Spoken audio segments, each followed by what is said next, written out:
Aujourd'hui, on plonge dans l'un des concepts les plus célèbres du monde de la vente, le spin selling.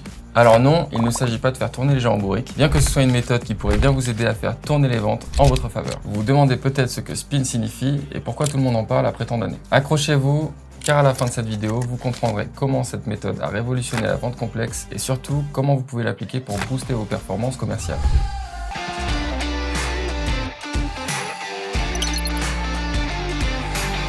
Ici Jordan Kazimirius, votre expert en vente et négociation. Premièrement, la naissance du spin selling, un voyage dans les années 70. Tout commence dans les années 70, une époque où IBM et Xerox se demandent comment peut-on faire pour que nos commerciaux vendent mieux, surtout les produits et services complexes. Ils se tournent alors vers un consultant britannique, Neil Rackham, expert en psychologie. Oui, un expert en tête humaine, pour vendre des machines. Ce gars-là a réalisé ce qui était à l'époque l'une des plus grandes études sur la vente, coûtant l'équivalent de 9 millions d'euros aujourd'hui. Rien que ça. Pendant 12 ans, ils ont analysé 35 000 appels de vente dans 20 pays pour finalement livrer leurs conclusions dans ce qui allait devenir le spin selling. C'est une méthode de vente qui, pour la première fois, ne se base pas sur des idées préconçues, mais sur des données concrètes.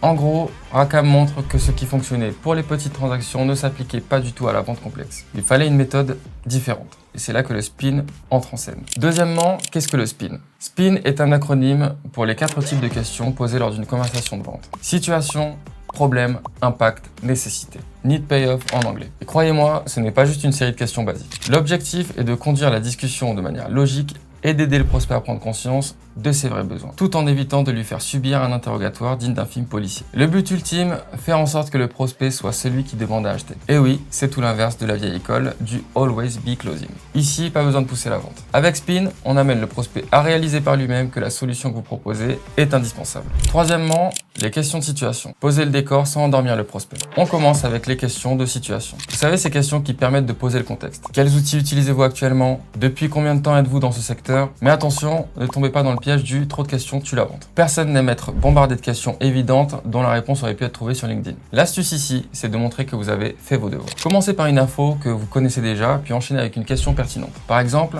j'ai vu que vous utilisez tel logiciel depuis quelques années. Comment cela se passe-t-il au quotidien? Cela montre que vous êtes bien impliqué et bien préparé et ça donne envie à votre prospect de vous en dire plus. Quatrièmement, les questions de problème. Appuyez là où ça fait mal. Gentiment. Viennent ensuite les questions de problème. Celle-là, c'est du sérieux. Le but est de mettre en lumière les douleurs que rencontre le prospect dans son business. Qu'est-ce qui vous empêche d'atteindre vos objectifs? Ou encore, quels sont les plus gros défis auxquels vous faites face en ce moment? Ici, on veut vraiment que le prospect réfléchisse à ce qui ne va pas et si possible, qu'il en parle ouvertement. Imaginez que vous appuyez légèrement sur un bleu, la douleur s'intensifie et le besoin de trouver une solution se fait plus urgent. Votre job? Trouvez les bleus de votre prospect et doucement appuyez là où ça fait mal. Mais attention de ne pas trop pousser fort au début, juste assez pour qu'il prenne conscience de ses vrais problèmes. Cinquièmement, les questions d'impact.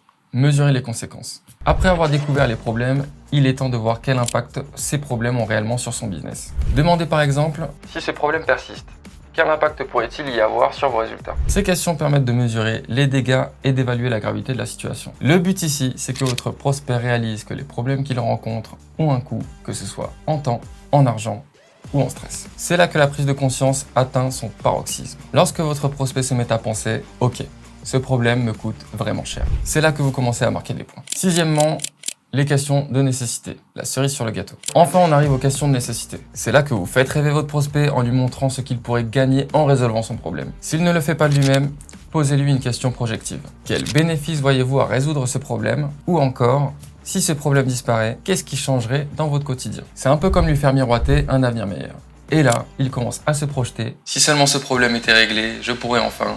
C'est cette projection dans l'avenir qui va le pousser à vouloir la solution que vous proposez. Vous voyez où je veux en venir?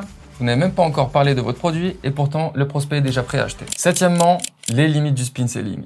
Tout n'est pas parfait. Bon, je ne vais pas vous mentir, le spin selling n'est pas parfait. D'abord, cette méthode a été développée il y a 30 ans. Et certaines parties, comme les questions de situation, sont parfois un peu obsolètes. Ensuite, c'est une méthode très orientée analyse, mais elle ne couvre pas tous les aspects d'un rendez-vous de vente. Par exemple, la qualification des leads n'est pas abordée.